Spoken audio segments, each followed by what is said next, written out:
Assalamualaikum warahmatullahi wabarakatuh. Perkenalkan, nama saya Agil Setriadi. NIM saya B10222201048.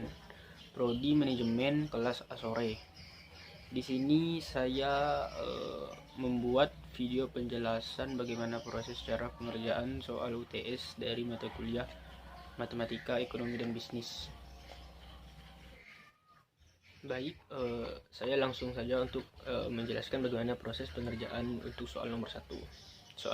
Nomor 1 bunyinya, ketika awal membuka usaha, seorang pedagang memperoleh penghasilan 2 juta per bulan. Setahun berikutnya penghasilan per bulannya akan naik sebesar Rp210.000. Demikian seterusnya untuk tahun-tahun berikutnya.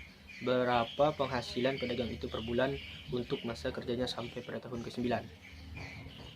Jawab. Kasus ini adalah aplikasi dari barisan aritmatika. Jadi soal ini termasuk ke dalam materi aritmatika. Suku awal sebesar 2 juta karena tadi seorang pedagang memperoleh penghasilan 2 juta per bulan, itu awalnya. Jadi suku awal dilambangkan dengan A sama dengan 2 juta. Kemudian beda dilambangkan dengan B sebesar Rp210.000. Dan untuk N nya itu 9 karena tadi pedagang untuk masa kerjanya sampai pada tahun ke-9, jadi N sama dengan 9. Nah, jadi suku ke-9 dapat ditentukan sebagai berikut. Kita menggunakan rumus UN sama dengan A ditambah N dikurang 1 tutup kurung dikali B. Kita menggunakan rumus itu. Lanjut untuk U9. Kenapa U9? Karena N nya tadi itu 9, jadi kita U sama dengan 9, jadi U9 sama dengan A nya tadi suku awal itu sebesar 2 juta ditambah 9 dikurang 1 karena N nya tadi 9, jadi kita masukkan 9 dikurang 1 tutup kurung, kemudian B 210, bedanya tadi B 210. Lanjut 2 juta tetap 2 juta turunkan ditambah 9 dikurang 1 jadinya 8, kemudian karena dia di dalam kurung jadi 8 dikali 210, dapatlah hasilnya Rp1.680.000. Kemudian selanjutnya 2 juta ditambah 1.680, dapatlah hasilnya Rp3.680.000. Nah, itulah penghasilan pedagang itu per bulan untuk masa kerjanya sampai pada tahun ke-9, yaitu sebesar Rp3.680.000. Selanjutnya saya akan menjelaskan bagaimana proses pengerjaan untuk soal nomor 2. Nah, soal nomor 2 itu berbunyi, berdasarkan survei terhadap 440 masyarakat usia sekolah menyatakan bahwa 250 berstatus pekerja dan 130 berstatus mahasiswa. Di samping itu terdapat 140 orang yang bukan sebagai keduanya. Tentukan banyaknya jumlah masyarakat usia kuliah sebagai mahasiswa sekaligus pekerja. Nah, pada soal nomor 2 ini terhadap aplikasinya itu materi himpunan. Nah, jadi pertama-tama kita diketahui NS sama dengan 440. NS ini total keseluruhannya masyarakat usia sekolah sebanyak 440. Jadi kita tulis NS sama dengan 440. Kemudian NP sama dengan 250. Nah, NP itu melambangkan masyarakat usia kuliah itu yang menjadi sebagai pekerja. Jadi kita tulis NP sama dengan 250, kemudian NM sama dengan 130. NM itu adalah masyarakat yang mahasiswa, menjadi mahasiswa. Dan N buka kurung PUM sama dengan 140. Nah, 140 ini itu apa? Orang yang bukan sebagai keduanya, bukan sebagai pekerja dan juga bukan sebagai mahasiswa. Jadi NPUM sama dengan 140. Nah, yang ditanyakan itu adalah tentukan banyaknya jumlah masyarakat usia sekolah, usia kuliah sebagai mahasiswa sekaligus pekerja. Nah, di sini dalam pengerjaan ini ada terdapat dua rumus. Yang pertama itu NPUM sama dengan NS dikurang NPUM, B gabungan M sama dengan NS tadi itu 440. Jadi kita tulis 440 dikurang NPUM itu sama dengan NPUM tadi ada 140. Jadi 440 dikurang 140 sama dengan 300. Jadi nilai NPWM nya itu sama dengan 300. Nah, untuk yang kedua ini rumusnya NPWM sama dengan NP ditambah NM dikurang NPNM. Nah, itu langsung saja NPWM nya tadi didapatkan 300. Jadi NPWM kita tulis 300 di bawahnya. Kemudian NP nya itu total pekerjanya itu ada sebanyak 250 ditambah total menjadi mahasiswa itu ada 130 dikurang NPNM. Nah, NPNM ini kan masih belum tahu kan, yang akan kita cari sekarang. Lanjut, 300 nya lagi tuliskan, diturunkan, kemudian 250 ditambah 130 itu totalnya 380 dikurang NPM irisan M. Nah, jadi kita pindah ruaskan NP NM. NP irisan M itu yang di sebelah kanan, paling kanan, kita pindah menjadi sebelah kiri sama dengan 80. Nah, kenapa bisa mendapatkan 80? Karena 380 tetap di situ posisinya. Yang 300 tadi NP gabungan M itu kita pindah ruaskan ke sebelah kanan, jadinya itu negatif. Nah, jadi 380 dikurang 300 dapatlah hasilnya 80. Jadi nilai N irisan M itu adalah 80. Jadi banyaknya masyarakat usia kuliah sebagai mahasiswa sekaligus pekerja adalah 80. Nah, sekarang saya akan menjelaskan bagaimana proses pengerjaan untuk soal nomor 3. Soal nomor 3 berbunyi, ketika harga 140, jumlah barang yang diminta konsumen 110 unit, sedangkan yang ditawarkan produsen 50 unit. Ketika harga naik menjadi 240, jumlah barang yang diminta konsumen turun menjadi 80 unit, sedangkan yang ditawarkan produsen naik 90 unit. Tentukan fungsi permintaan dan penawaran linear. Soal nomor 3 ini itu termasuk aplikasinya ke dalam materi fungsi linear, persamaan linear, fungsi linear ya. Nah, sekarang kita akan menjawabnya. Di sini terdapat dua itu jawaban dalam pengerjaannya. Yang pertama kita mencari permintaan dan yang kedua itu penawarannya. Yang pertama kita masuk ke permintaannya dulu. Permintaan dilamakan dengan D. Nah, kita untuk pengerjaan ini kita menggunakan rumus P dikurang P1 per P2 dikurang P1 sama dengan Q dikurang Q1 per Q2 dikurang Q1. Nah, untuk P1 nya itu nilainya 140, P2 nya itu 240, untuk Q1 itu 110 dan Q2 nya itu 80. Nah, P1 kan rumusnya P dikurang P1. Nah, P kita tuliskan P dikurang 140 karena P1 nya itu 140 per 240 dikurang 140. P2 nya tadi 240 dikurang P1 jadi 240 dikurang 140 sama dengan Q dikurang Q1. Jadi Q dikurang 100 per Q2 dikurang Q1, nilai Q2 nya 80, Q1 nya 100, jadi 80 dikurang 100. Nah, lanjut kita turunkan saja, P dikurang 140 per 100 karena 240 dikurang 140 jadinya 100 sama dengan Q dikurang 110 per minus 30.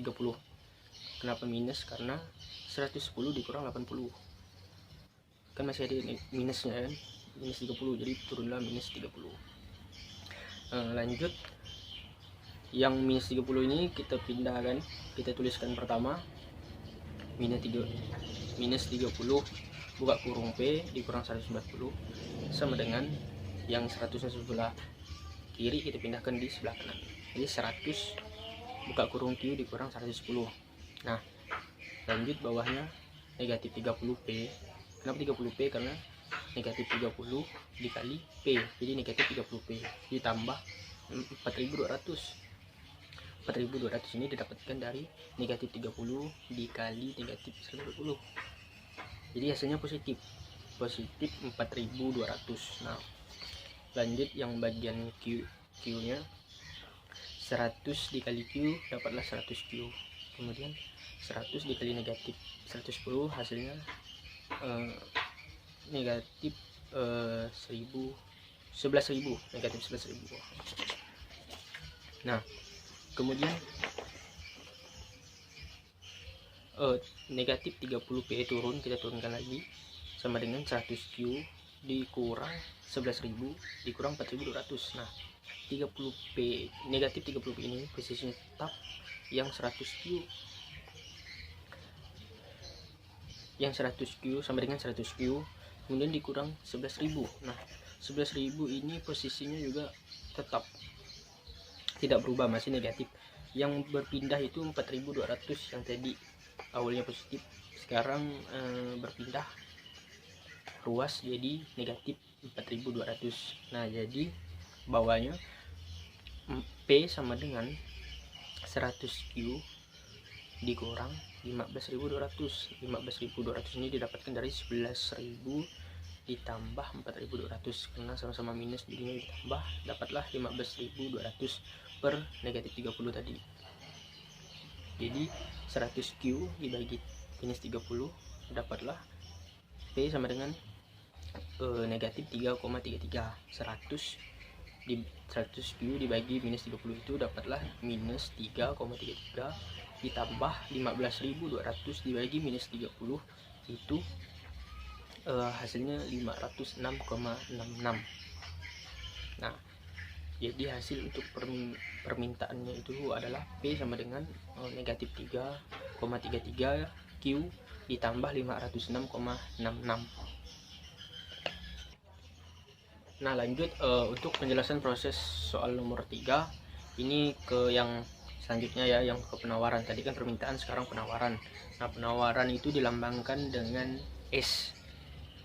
Untuk rumusnya sama, hanya terdapat Q1, Q2 yang berbeda. Rumusnya P dikurang P1 per P2 dikurang P1 sama dengan Q dikurang Q1 per Q2 dikurang Q1. Nah, langsung masuk saja, kita masukkan P1 P2 nya berapa ya, turunkan. P dikurang 140 per 240 dikurang 140 sama dengan Q dikurang 50 per 90 dikurang 50. Nah, untuk Q1 yang permintaan ini itu 50 tadi, untuk yang penawaran ini Q1 nya 50, tadi Q1 nya permintaan itu 110. Untuk Q2 nya yang penawaran ini 90, tadi permintaan itu 80.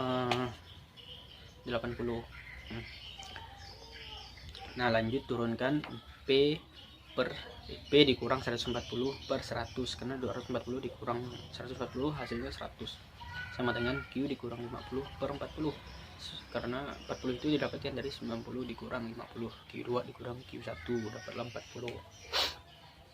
Nah, seperti tadi 40 yang di kanan kita pindahkan di sebelah kiri, nanti yang 100 nya kita pindahkan di yang di kiri, kita pindahkan di kanan.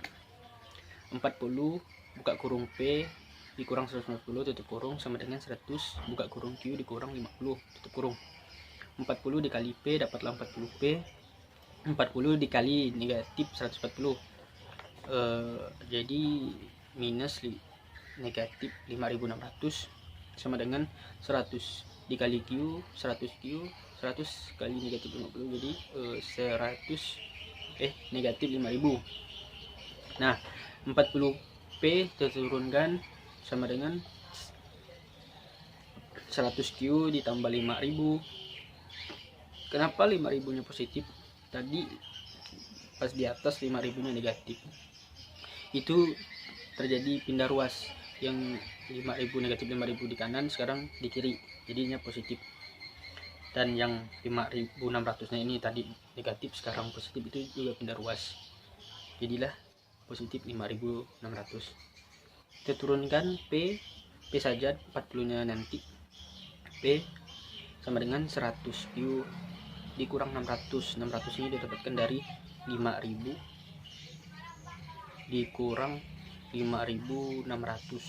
Nah, dapatlah jadi 600, masih ada negatifnya 600, jadi negatif 600 per 40. Nah, 40 nya ini dibagi, jadi P sama dengan 100 dibagi 40 dapatlah 2,5 Q ditambah 600 dibagi 40 hasilnya 15. Jadi untuk yang penawaran ini P nya sama dengan 2,5Q ditambah 15. Jadi fungsi permintaan D sama dengan P sama dengan negatif 3,33Q ditambah 506,66, dan penawaran S sama dengan P sama dengan 2,5Q ditambah 15.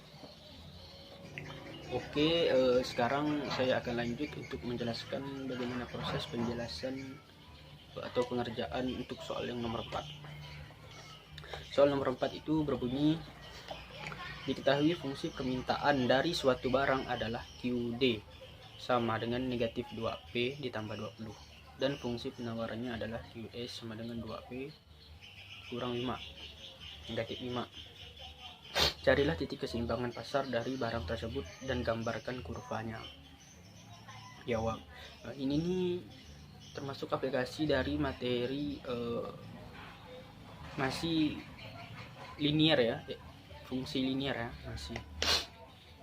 Jadi pertama itu kita tulis diketahui D itu QD sama dengan negatif 2P ditambah 20, dan S itu QS sama dengan 2P dikurang 5 atau negatif 5.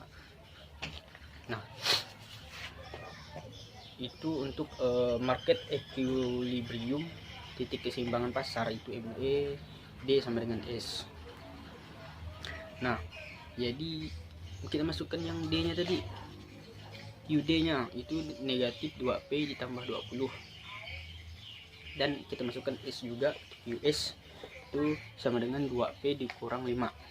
Jadi negatif 2P kita turunkan, negatif 2P dikurang 2P, karena 2P nya pindah ruas jadi negatif, sama dengan negatif 5 dikurang 20.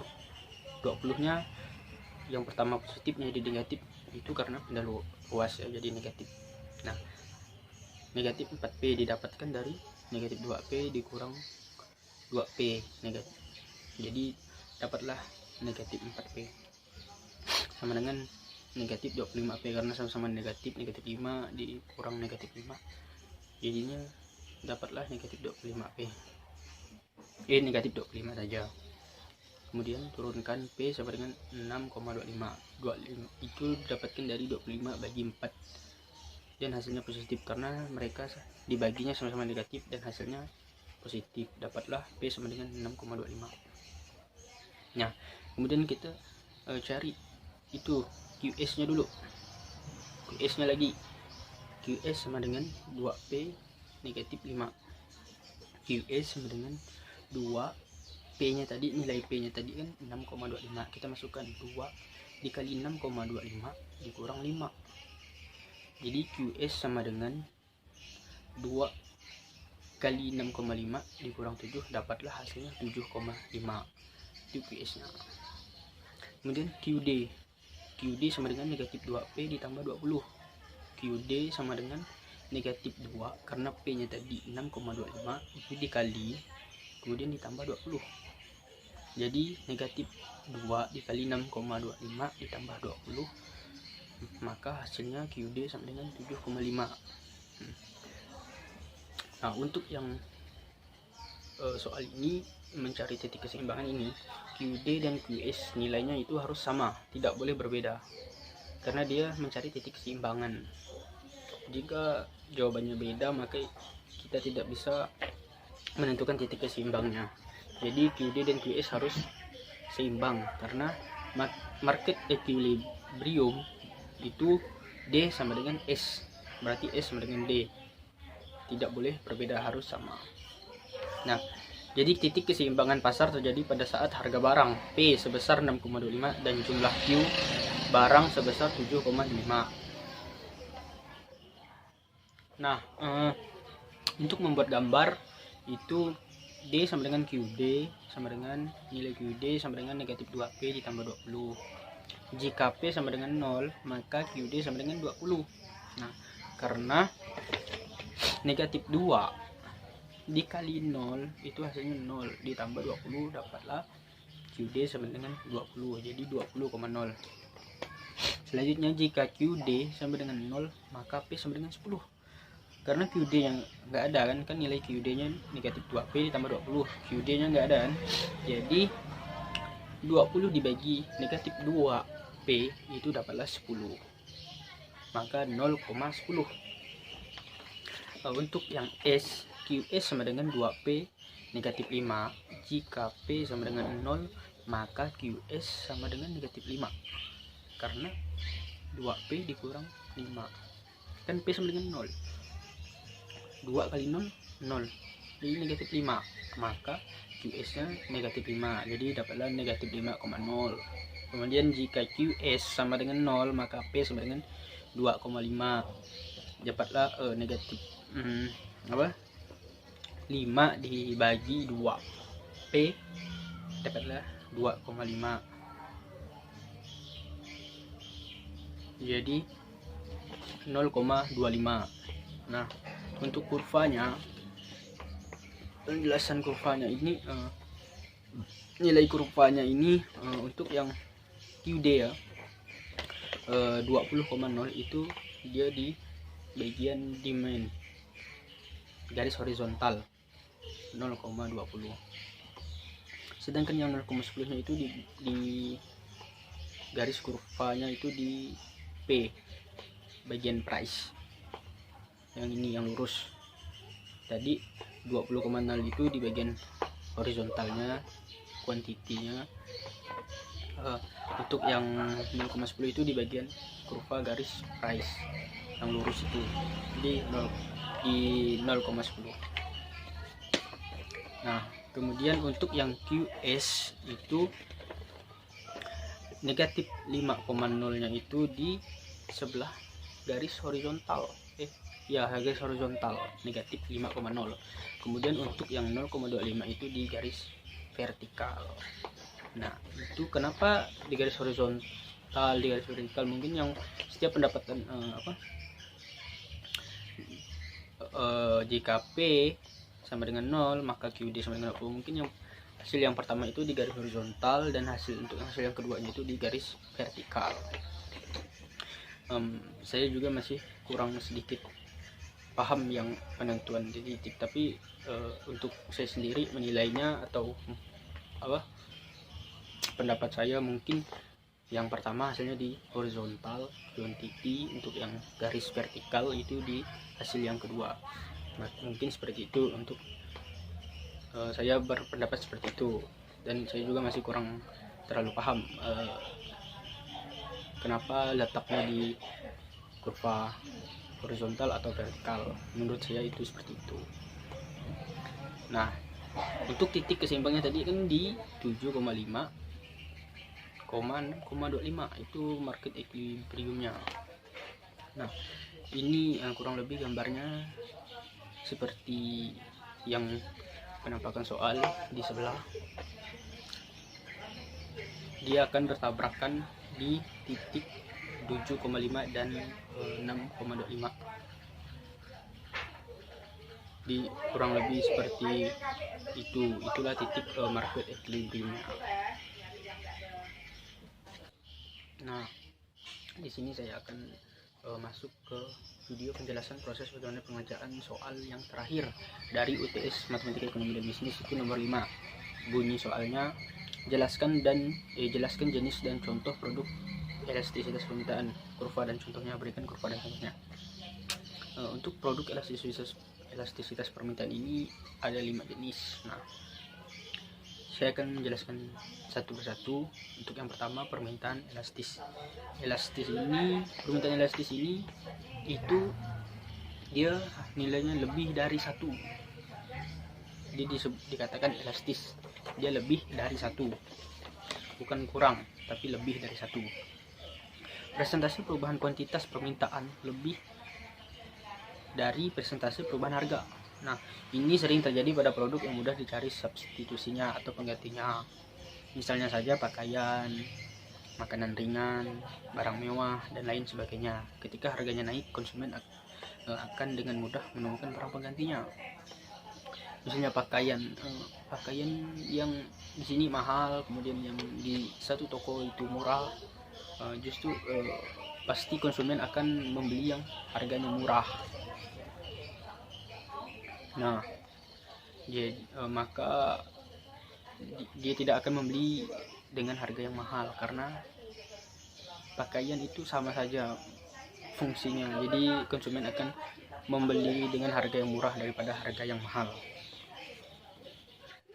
Kemudian untuk yang permintaan tidak elastis atau inelastis itu dilambangkan kurang dari 1. Nah, presentasi perubahan kuantitas permintaan kurang dari persentase perubahan harga. Contoh permintaan tidak elastis ini dapat dilihat diantaranya pada produk kebutuhan, misalnya beras. Meskipun harganya naik, orang akan tetap membutuhkan konsumsi beras sebagai makanan pokok, karena meskipun mungkin dapat dihemat penggunaannya, namun cenderung tidak akan sebesar kenaikan harga yang terjadi. Sebaliknya pula, jika harga beras turun, konsumen tidak akan menambah konsumsinya sebesar penurunan harga. Ini karena konsumsi beras memiliki keterbatasan, misalnya rasa kenyang. Nah, untuk kurvanya itu dia agak sedikit curam bentuknya, ada di sebelah contohnya ya. Kemudian yang ketiga, permintaan uniter elastis itu dilambangkan dengan sama dengan 1. Nah, presentasi perubahan kuantitas permintaan sama dengan presentasi perubahan harga. Contoh produk yang elastisitasnya uniter tidak dapat disebutkan secara spesifik. Jenis permintaan ini sebenarnya lebih sebagai pembatas antara permintaan elastis dan tidak elastis, sehingga belum tentu ada produk yang dapat dikatakan memiliki permintaan uniter elastis. Jadi permintaan uniter ini agak susah ya, agak sulit untuk ditentukan contoh barangnya itu seperti apa. Dan untuk kurvanya dia itu agak tidak curam dan tidak juga landai, ada di sebelah contohnya. Selanjutnya jenis permintaan yang keempat itu adalah tidak elastis sempurna. Itu dilambangkan dengan sama dengan 0. Tadi uniter elastis sama dengan 1, dan kemudian yang tidak elastis sempurna itu lambangnya sama dengan 0. Perubahan harga tidak mempengaruhi jumlah yang diminta. Dengan demikian, kurvanya berbentuk vertikal. Kurva berbentuk vertikal ini berarti bahwa berapapun harga yang ditawarkan, kuantitas barang atau jasa tetap tidak berubah. Contoh barang yang permintaannya tidak elastis sempurna adalah tanah. Meskipun harganya naik terus, kuantitas yang tersedia tetap terbatas. Lukisan milik pelukis yang telah meninggal, berapapun harga yang ditawarkan atas lukisan, pelukis tersebut tidak akan mampu menambah kuantitas lukisannya. Dan contoh lainnya jenis obat-obatan pada waktu sakit. Nah, kurvanya itu vertikal, ada di sebelah contohnya. Kemudian untuk jenis permintaan yang terakhir itu permintaan elastis sempurna. Elastis itu atau elastis tak terhingga dilambangkan dengan elastis tak terhingga, di mana pada suatu harga tertentu pasar sanggup membeli semua barang yang ada di pasar, namun kenaikan harga sedikit saja akan menjatuhkan permintaan menjadi 0. Dengan demikian kurvanya berbentuk horizontal. Contoh produk yang permintaannya bersifat tidak elastis sempurna, diantaranya barang atau jasa yang bersifat komoditi, yaitu barang atau jasa yang memiliki karakteristik dan fungsi sama meskipun dijual di tempat yang berbeda atau diproduksi oleh produsen yang berbeda. Dengan demikian secara nalar barang atau jasa tersebut seharusnya memiliki harga yang sama pula. Misalnya kayak isi staples. Nah, di satu toko ini mahal, di toko lainnya itu murah. Dia justru konsumen akan membeli yang murah, padahal fungsinya itu sama saja dengan yang mahal. Nah, konsumen akan memilih dengan harga yang lebih murah.